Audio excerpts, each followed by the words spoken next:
Pai amoroso, à medida que nos preparamos para ver este vídeo, pedimos Tua presença e orientação. Que ele seja um instrumento de mudança positiva em nossas vidas, inspirando-nos a sermos melhores em todas as áreas. Capacita-nos a absorver os ensinamentos com clareza e a agir conforme a sabedoria que ela oferece. Que esta mensagem nos fortaleça emocionalmente e espiritualmente, conduzindo-nos a um caminho de luz e amor. Amém.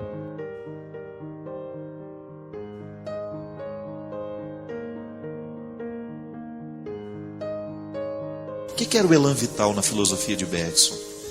Era justamente aquele elemento da vida que dá a liga, que faz com que eu não perca a vontade de viver, que eu não fique desanimado de existir. Porque é pesado viver, gente. Dá um trabalho danado ser quem a gente é. Eu vivo os meus pesos, você vive os seus. E aí, se a gente não tem esse elan vital, a gente vai sucumbir à primeira crítica que ocorrer, a primeira situação desagradável que a gente tiver que enfrentar. E é assim que nós vamos reestabelecendo este elan vital, e a gente vai agregando sempre mais valores para que este elan vital seja sempre sustentado. Viktor Frankl dizia que para alguém dar conta da vida, ela precisa ter um sentido. E esse sentido pode estar localizado em várias situações. Eu posso ter no sentido da minha vida uma meta futura. De repente eu estou estudando e eu quero ser médico.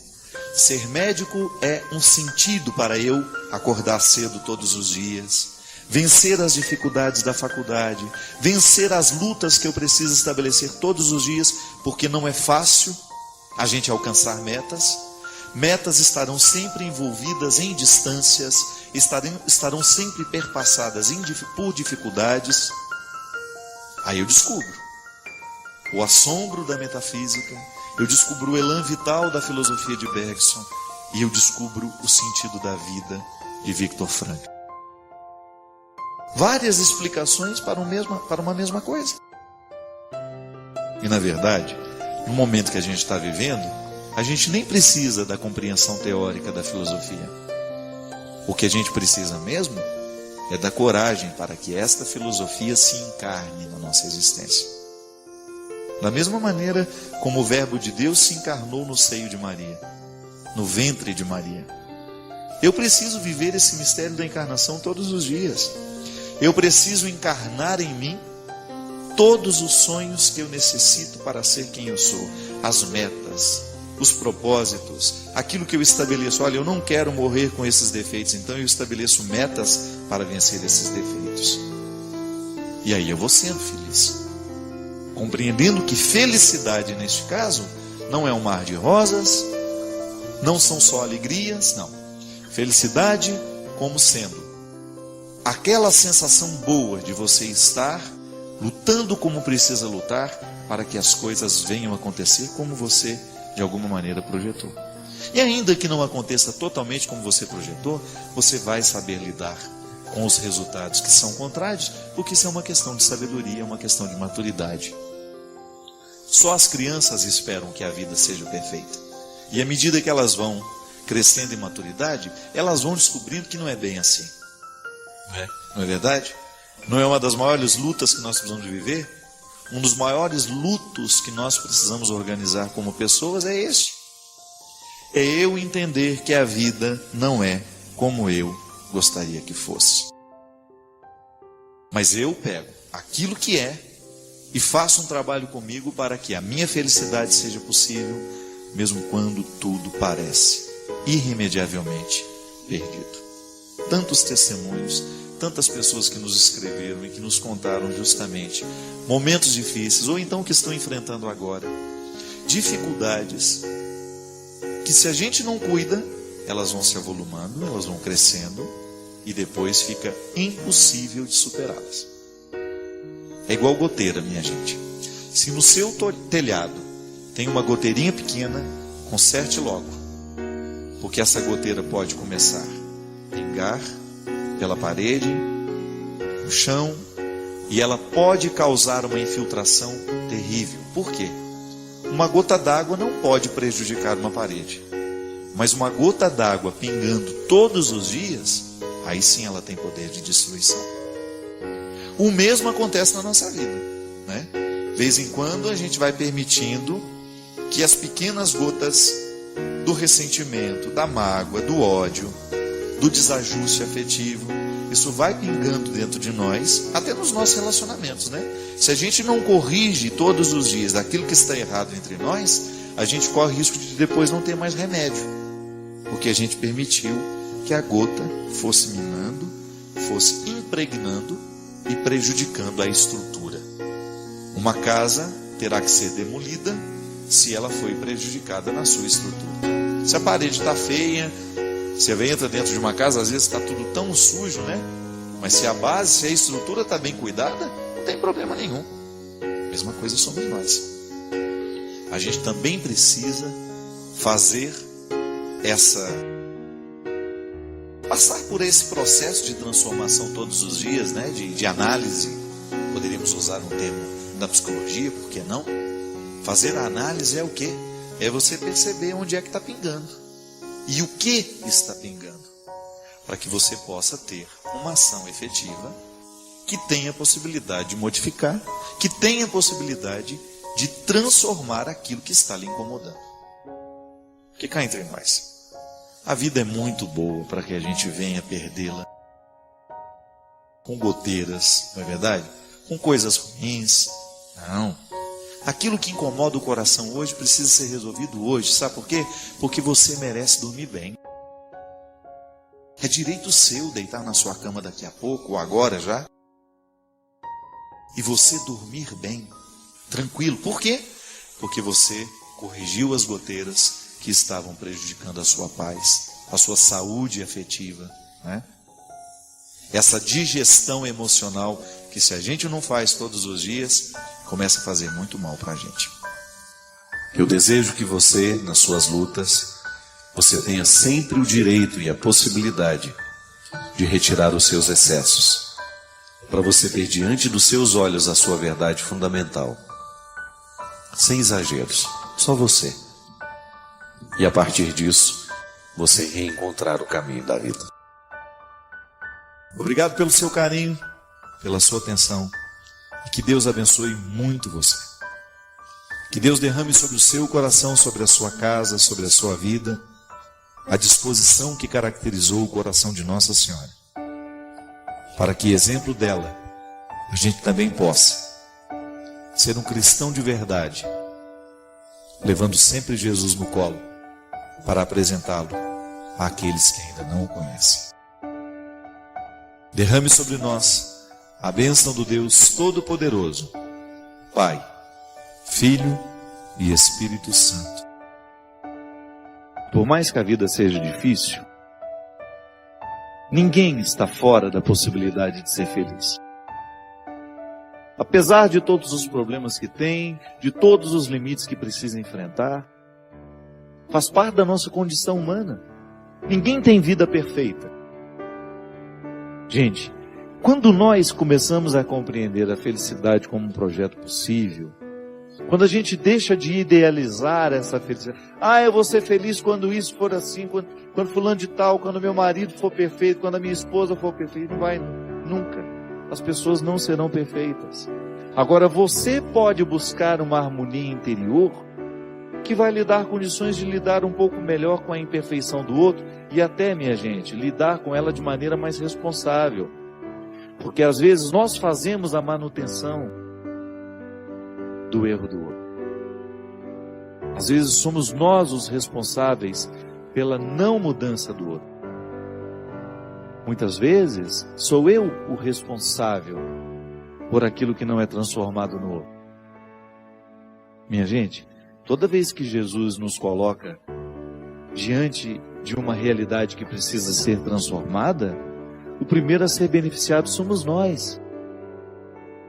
Que às vezes a gente fica interpretando, né? Que Deus egoísta é esse que fica querendo que eu seja como Ele quer que eu seja? Não é não. É que a consciência de Deus sobre o que eu posso ser é muito mais iluminada do que a minha. E o seu querer para mim é que eu esgote essas possibilidades ao máximo.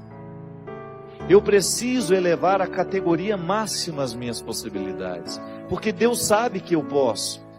Ele sabe quais são os meus talentos, Ele sabe quais são as minhas possibilidades, as minhas aptidões. Mas eu posso correr o risco de morrer sem ter descoberto, porque não cravei as unhas na matéria-prima da minha realidade. Não cravei as unhas para poder arrancar todos os excessos que tantas vezes me afastam daquilo que eu posso ser.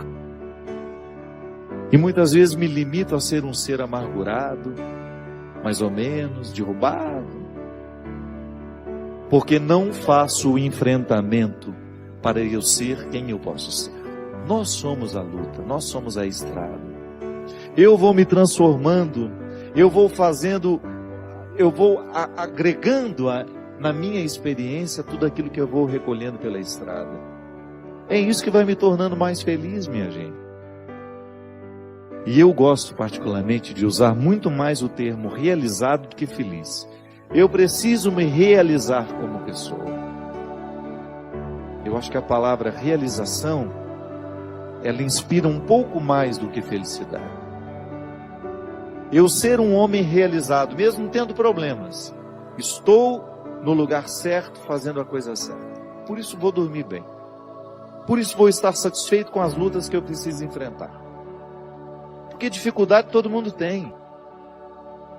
Não é no seu trabalho que tem dificuldade, mas não. Você pode até num primeiro momento se iludir achando que você tem mais problemas do que eu. Cada um tem a sua quantia. E se a gente for ter a honestidade de contar, nós vamos descobrir que nós temos problemas muito parecidos. Agora, você precisa enfrentar os seus problemas. Eu não posso enfrentá-los por você. Eu preciso enfrentar os meus problemas. Eu tenho lá, na estrutura da minha vida, os problemas que são próprios da minha vida, que são próprios do meu ser, da estrutura que me cerca. E preciso administrar diariamente tudo isso para que eu tenha o direito de extrair a satisfação de ser quem eu sou. Um médico, por exemplo, ele tem os problemas que são próprios da profissão dele. E ele consegue ser feliz mesmo tendo todas as dificuldades ali. Por quê? Porque ele enfia as unhas na realidade e vai lá buscar o motivo da sua satisfação. A satisfação é um diamante que nós vamos encontrar todo dia, no meio dos cascalhos. E que se você resolve prestar atenção naquilo que deu errado, você vai se distrair com os cascalhos e você nunca vai chegar ao diamante da realidade. Quantas coisas dão errada todo dia? Se você escolhe ficar nelas, você vai ficando aborrecido com o tempo, amargurado. Se você não é capaz de ver o lado bom da vida, você vai ficar sempre lá, aquela pessoa cabisbaixa, desinteressada e desinteressante também. Porque é muito ruim a gente ficar próximo de uma pessoa assim, que não encontra motivos para a sua alegria, que fica sempre pedindo o diamante do outro que não encontrou o seu. Não é justo com o outro, não é justo com você. Você tem o dom de garimpar esse diamante em você. Não queira recolher o diamante que o outro alcançou. É seu, é sua luta. E outra, você pode até se iludir, o diamante que ele alcançou vai me trazer alegria. Não traz, não. O diamante da realidade só tem brilho aos olhos de quem o de fato produziu, quem de fato o produziu. Eu preciso produzir na estrutura da minha realidade um diamante por dia, porque é com esse diamante na mão que eu encerro o dia, é com ele que eu enfrento a noite, e é com ele que eu recebo o dia de amanhã. Só que amanhã ele não serve mais. O diamante de hoje brilhou hoje, o diamante de hoje me enriqueceu hoje. Amanhã eu tenho que começar a luta toda de novo, porque ele não sobrevive à luz do dia amanhã. Serviu para hoje, amanhã a realidade será outra, os problemas serão outros, as alegrias serão outras, os desafios serão outros, e eu preciso lá enfiar a unha nessa realidade e extrair o diamante do dia. Não é assim que você precisa fazer lá no seu trabalho todos os dias? Se você insistir em ficar com a cara amanhecida, não vai conseguir nada. Se você chegar no seu trabalho amanhã, do mesmo jeito que chegou hoje, não espere muito de você. Você tem de renovar antes de sair de casa esses motivos. Se nós não renovamos esse diamante diariamente, ele vai perdendo o brilho, aí nós vamos ficando com aquela pedra morta na mão. Desanimados, sem vida, sem alegria. E isso vai gerando em mim, minha gente, um desconforto existencial, e eu deixo de buscar a pedra todos os dias. É por isso, por mais pecaminosa que seja a estrutura onde nós estamos, o desafio é pessoal. Eu tenho que buscar a pedra, o diamante que está no meio de tantos cascalhos, porque senão a minha vida vai perdendo sentido, a minha vida vai perdendo o brilho, vai perdendo o vício. Se na sua casa, se você não fizer a sua busca por ser o melhor filho, o esposo fiel, a esposa fiel, o irmão, isso vai perdendo com o tempo. E daqui a pouco você não acredita mais na sua experiência. Quando você deixa de acreditar naquilo que você pode alcançar de você mesmo, você está decretando a sua sentença de morte. Quando você se deixa levar por aquilo que é mais mesquinho em você, você decreta a sua sentença de morte. E não basta estar no meio dos outros. É preciso estar com os outros. Mas a gente só pode estar com os outros quando a gente conseguiu harmonizar no mais íntimo do nosso coração a nossa identidade, a nossa luta pessoal, o nosso autoconhecimento, esse crivo onde nada escapa ao questionamento da consciência. Será que eu estou sendo negligente? Será que eu estou deixando de buscar essa pedra preciosa? Será que eu estou insistindo em guardar aquilo que eu já alcancei de mim? Será que eu não estou ousando ir além? Como o velho boiadeiro levando a boiada, tocando os dias pela longa estrada. É assim que Deus nos quer, minha gente. Vida perfeita não temos, mas a gente pode ser um bom garimpeiro.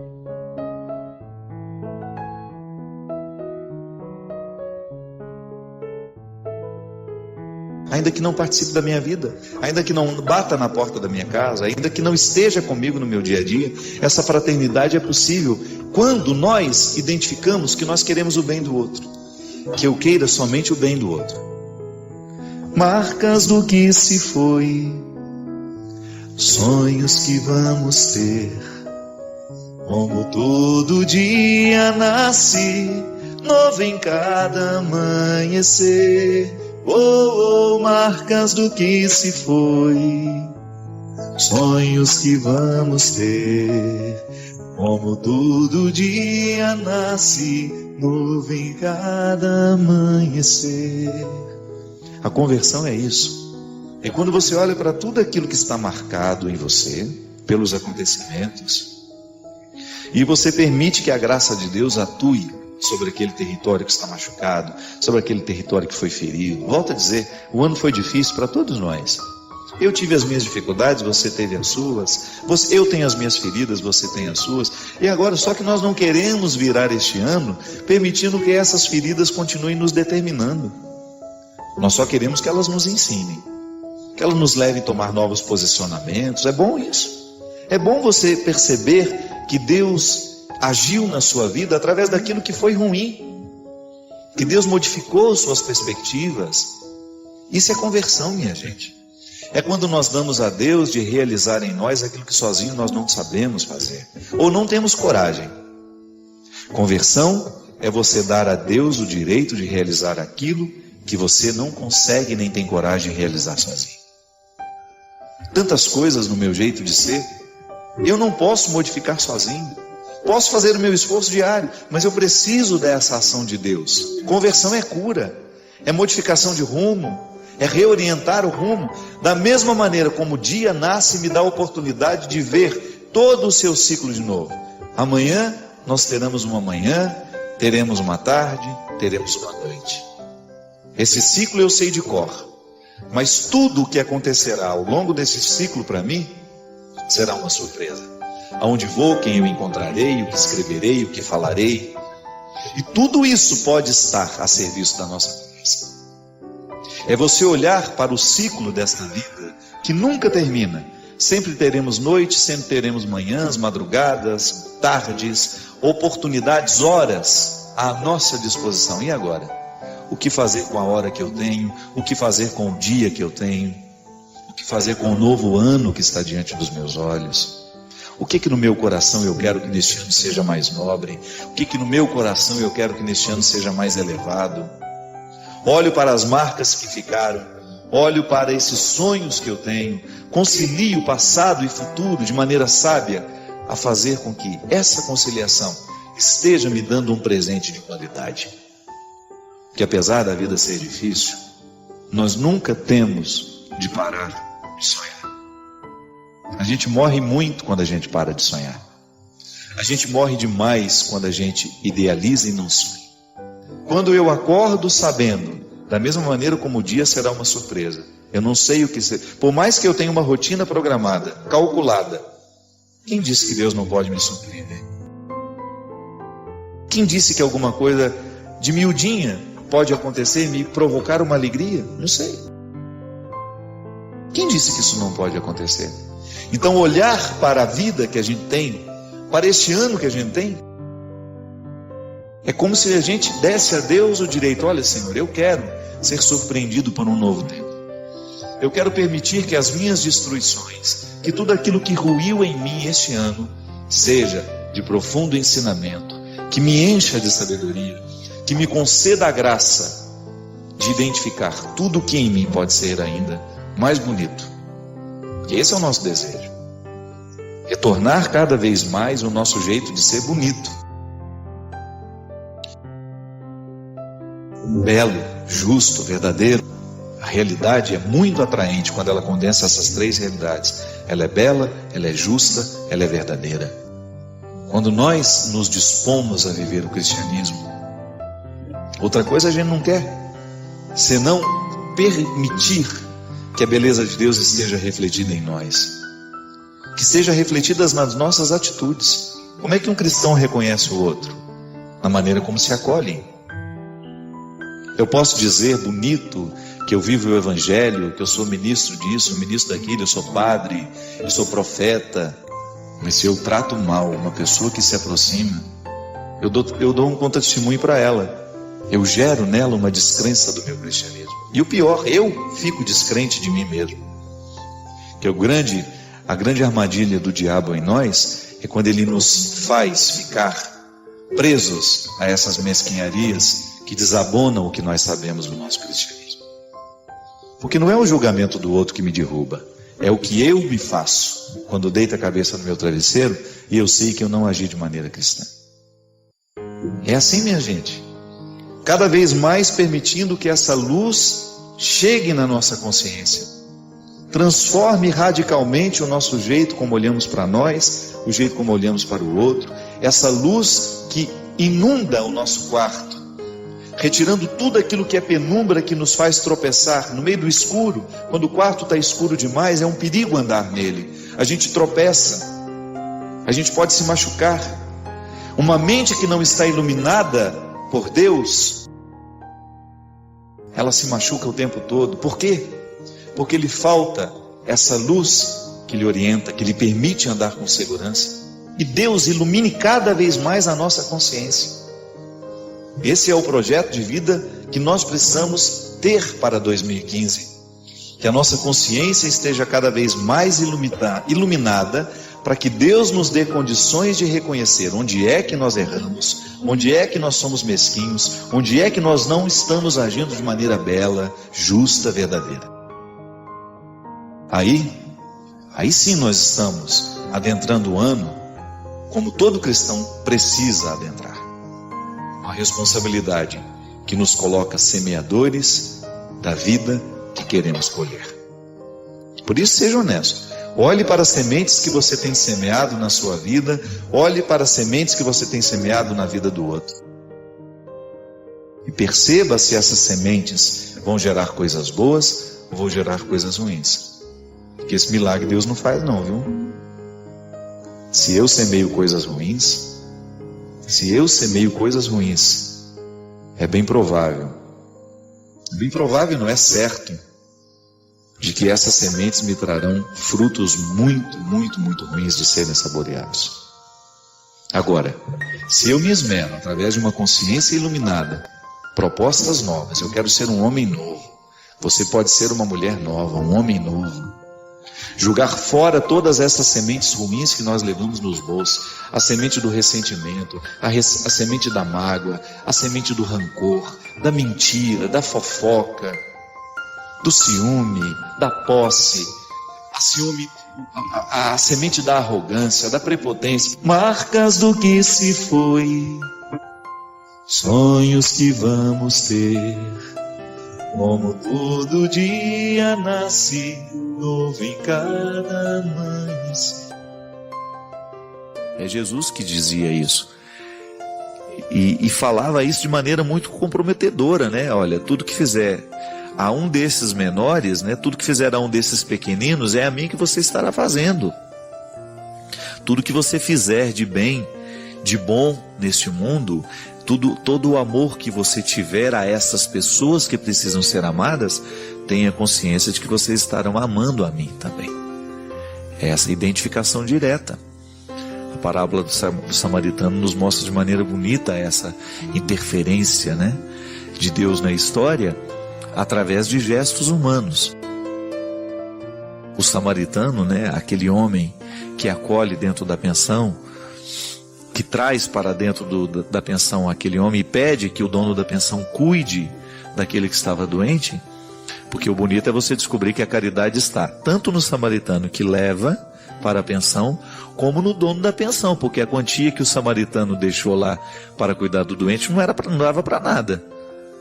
Então ele teve o gesto de solidariedade de retirar o doente da rua e colocar dentro da pensão, mas a verdadeira caridade quem fez foi o dono da pensão. Às vezes a gente não pensa sobre isso, né? Que é um anônimo da história. Eu descobri isso através de um professor que estava dando uma palestra e contou que a quantia que fala, agora eu não me recordo quantos denários, né? A quantia que o samaritano deixou para que fosse usada, né? Não era nada perto do que aquele doente precisava. Então é interessante isso, que o dono da pensão é o homem da misericórdia, é o anônimo da história. E é muito bonito, muito interessante, minha gente, nós descobrimos que a nossa fé em Deus, ela passa o tempo todo pelo amor que a gente tem à humanidade. Paixão por Deus, paixão pela humanidade. Amor a Deus, amor à humanidade. Nós não temos como fugir desse desdobramento social do Evangelho. Nós não temos como viver uma religião só espiritualizada. Não faz bem. A minha espiritualidade precisa ser fecunda. Nós precisamos ser homens e mulheres de mística. Isso é inevitável. Nós precisamos ser homens e mulheres de oração. Nós precisamos ser homens e mulheres sacramentados nesta dimensão o tempo todo. Nós não podemos nos desprender dos motivos místicos da nossa ação.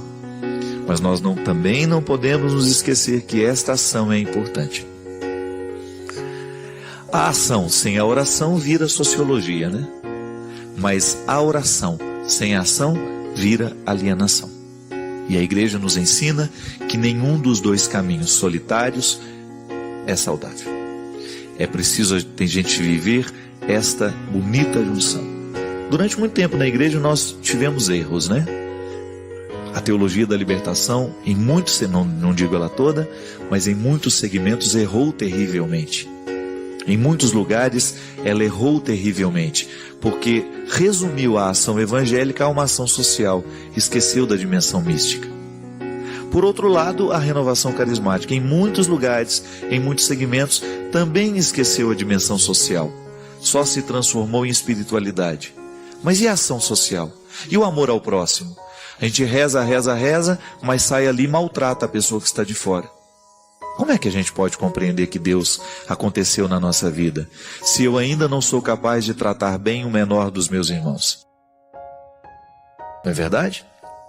Então nós precisamos ter esse cuidado. Em outros lugares, volto à teologia da libertação, em muitos lugares nós tínhamos uma bonita ação social, homens e mulheres politizados em nome do Evangelho, mas sem nenhum amor a Jesus. Então não é isso que a igreja quer. A igreja precisa desse equilíbrio. E eu acho interessante, sabe, quando a gente vai percebendo que o próprio tempo se encarrega em ajustar essas coisas, né? Eu fico vendo em tantos lugares a renovação carismática descobriu esse desequilíbrio e criou instituições, criou obras assistenciais maravilhosas. Fez um trabalho. Então é interessante. É interessante a gente buscar compreender que este amor a Deus é também amor à humanidade. E que eu não posso me desequilibrar. O céu é para aquele que se equilibra. Isso é interessante. Isso é uma questão de maturidade, né? À medida em que nós vamos vivendo, nós vamos descobrindo os nossos desequilíbrios. Eu olho para o passado, por exemplo, e eu vejo quantas vezes a minha religião foi apenas espiritualidade. Durante quanto tempo eu fui insensível às questões sociais? Muitas vezes. Hoje eu sinto, graças a Deus, eu sinto meu coração muito mais movido para buscar esse equilíbrio. É preciso ser um homem de oração, mas é preciso também ser um homem de ação. Aí nós vamos fazendo as parcerias que a gente pode, né? A gente sabe que lá tem uma obra social maravilhosa, que está fazendo um trabalho social, mas que também está buscando mística. Aí nós vamos lá e estabelecemos parceria. Esse é o trabalho voluntário que todos nós precisaríamos ter, gente. É impressionante o quanto que um trabalho voluntário ocupa a cabeça da gente, a ponto de nos fazer esquecer dos próprios problemas que a gente tem. E quando a gente esquece o problema que a gente tem, parece que ele se resolve, né? É Deus agindo na nossa vida. Eu particularmente acho, minha gente, que faz falta para nós, muitas vezes, ocupar a nossa cabeça com alguma coisa. São tantas as obras pelas nossas cidades, iniciativas particulares, que precisam de ações voluntárias. O trabalho voluntário é de uma beleza impressionante, porque faz um bem danado a quem recebe, mas faz também a quem realiza. É você tirar um tempo da sua vida, do seu dia, de repente 2, 3 dias a semana. Eu tenho minha amiga Judite lá em Taubaté, ela faz um trabalho bonito lá no hospital regional. Faz a visita às pessoas que estão com câncer, faz um cafezinho para essas pessoas. Às vezes tem doentes lá que não tem visitas. É a única oportunidade que tem, de repente, de conversar um pouquinho com uma pessoa diferente que está fora ali do contexto do hospital. E esse trabalho voluntário é um desdobramento social bonito do nosso amor a Jesus. Então, porque amo a Deus, eu vou buscar aqueles que estão precisando dele, né? A Fiinha, lá em Formiga, que faz um trabalho lindo também lá no Hospital São Luís, também proporcionando um café aos doentes. O François também lá de Formiga, que está sempre com a Fiinha, ajudando nessas iniciativas. Enfim, são muitas coisas pelo Brasil afora, são muitas coisas pequenininhas que a gente pode fazer e que fazem bem demais ao coração das pessoas que recebem. E aí você também vai esquecer um pouco dos seus problemas, porque cabeça que está ocupada, o diabo não tem vez, né? E às vezes, muitas vezes, o que falta na nossa vida é ocupar o nosso coração e a nossa mente também. Você sabe que uma coisa que me fez muito bem, eu terminei o ano um lixo, né? Um lixo humano.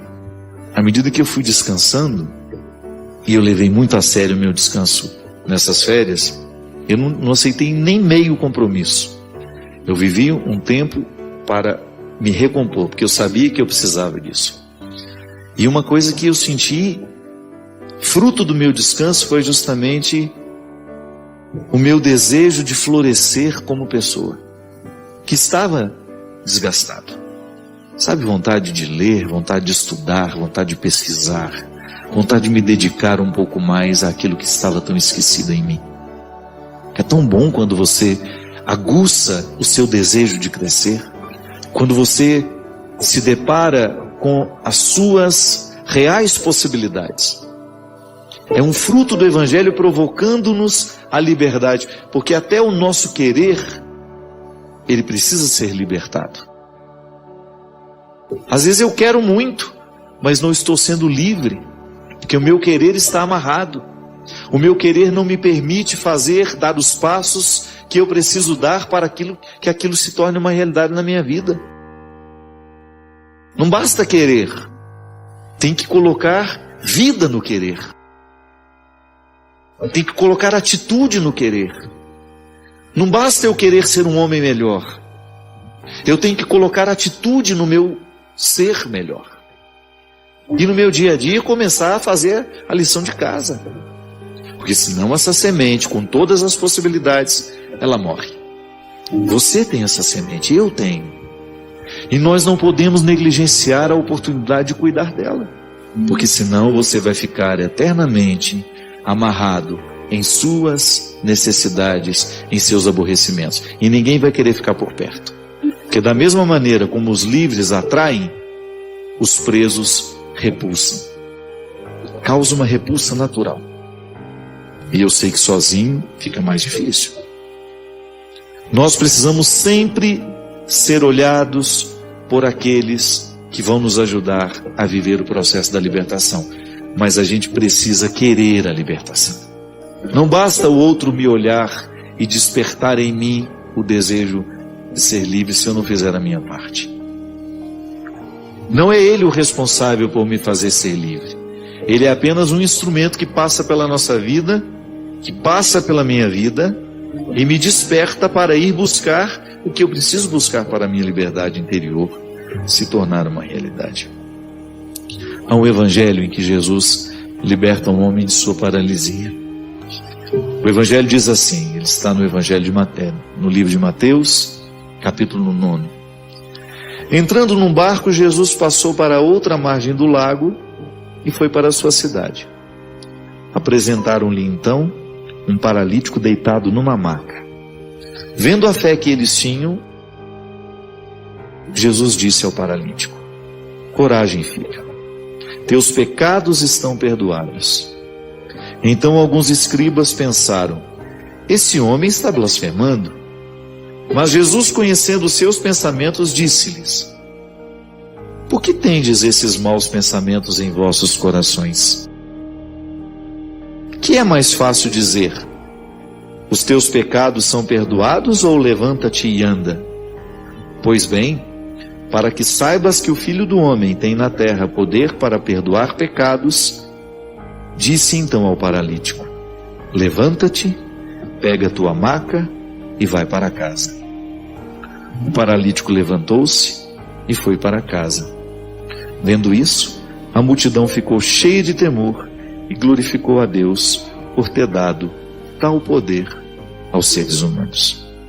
Essa palavra é para que a gente seja salvo.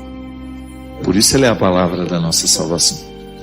Porque nos dá a oportunidade de olhar para aquilo que aconteceu naquele tempo e atualizar essas possibilidades. A gente faz o download, né? O mesmo que aconteceu com o paralítico acontece comigo. O mesmo que aconteceu com esse paralítico acontece com você. Esse movimento de atualizar em nós as nossas possibilidades. Essa mobilidade que Jesus vai provocando em nós para que os nossos pecados, os nossos erros não nos paralisem. As nossas comodidades, minha gente. Como é perigoso a gente ficar num estado de comodidade. Quando a vida fica cômoda, ali a gente pode começar a morrer. Porque o que nos mantém vivos é o desafio. Por isso nós estamos enfrentando agora um período de crise. Isso é para abrir os olhos de todos os que estão hoje tendo a oportunidade de um emprego. Para ser o melhor que pode. Essa crise vai mexer muito naqueles que estavam acomodados, naqueles que estavam trabalhando de qualquer jeito, naqueles que estavam nivelados por baixo e satisfeitos com o que estavam recebendo. Hoje não. Toda vez que nós estamos acomodados, nós iniciamos um processo de morte interior que a gente só sente um tempo depois, quando a gente já está quase sepultado. Às vezes a depressão, a angústia é fruto disso. Já é um primeiro sintoma da morte que se antecipa em nós. Jesus nos mobiliza, da mesma maneira como mobilizou este homem, a não permitir que nada, absolutamente nada, nos paralise na busca desta liberdade. Eu preciso ir buscar o homem que posso ser. Este homem não vai chover na minha cabeça. Eu preciso ir buscar o que eu posso ser. Eu preciso me antecipar para buscar cada vez mais as minhas possibilidades e exercê-las, para não morrer apenas com aquilo que já alcancei de mim. Eu sei que dá trabalho isso, e pode parecer muito confortável a gente viver com aquilo que a gente já achou de nós. Eu costumo dizer que às vezes nós ficamos acomodados, tão acomodados, que a gente se acessa mesmo pelas mesmas portas, sempre. Há uma porta principal por onde você se acessa e você nunca se deu o trabalho de procurar algumas laterais. E de repente a vida se encarrega de te fazer ficar com a porta principal fechada. E você tem que buscar encontrar outra porta para poder chegar. Às vezes nós ficamos paralisados diante dos nossos problemas. Não damos um passo. Anos e anos e anos na lamúria, reclamando, mas não fizemos nada para a solução daqueles problemas. Anos e anos viciados, sentindo as consequências do vício na nossa vida, mas não demos um passo na direção da superação desse vício. Não adianta rezar e pedir a Deus. Deus não vai fazer a nossa parte. A libertação, ela só é possível quando esse desejo de Deus, que é sempre que o ser humano seja livre, livre do pecado, livre das suas mazelas, livre das suas injustiças, livre de todas as tendências ao mal. Quando este desejo de Deus encontra-se com vontades humanas, aí sim o processo da libertação se torna real em nós. Da mesma forma como esse paralítico encontrou o caminho de sua casa, reencontrou a força de suas pernas, o mesmo pode acontecer conosco. Todas essas possibilidades que você tem no coração e que às vezes você não consegue chegar até elas, porque já se acostumou a não chegar a elas, porque já se acostumou em não conseguir caminhar na direção delas. Essa paralisia pode terminar. E a gente pode começar um ano com muito mais disposição, permitindo que essa convicção de fé perpasse a estrutura da nossa vida e modifique radicalmente a estrutura da nossa vida. É possível. É possível sim, eu vejo o tempo todo o Evangelho dar certo. Eu vejo o tempo todo pessoas sendo transformadas pelo Evangelho, de maneira profunda, radical. Não aquela conversão superficial, não. Eu estou falando de mudanças profundas, de pessoas que te arrancaram as cascas que até então estavam cobrindo as suas possibilidades. Eu vi muita gente desagradável tornar-se interessante. Eu vi muita gente mentirosa ficar verdadeira. Muita gente infiel descobrir o valor da fidelidade. Muita gente incompetente descobrir a competência. Muita gente rancorosa voltar a amar. Se aconteceu com tanta gente, por que não pode acontecer com a gente? Se Jesus quebrou a paralisia na vida de tantas pessoas, por que não pode quebrar na nossa também? Se fez a tantos livres, por que não pode nos fazer também?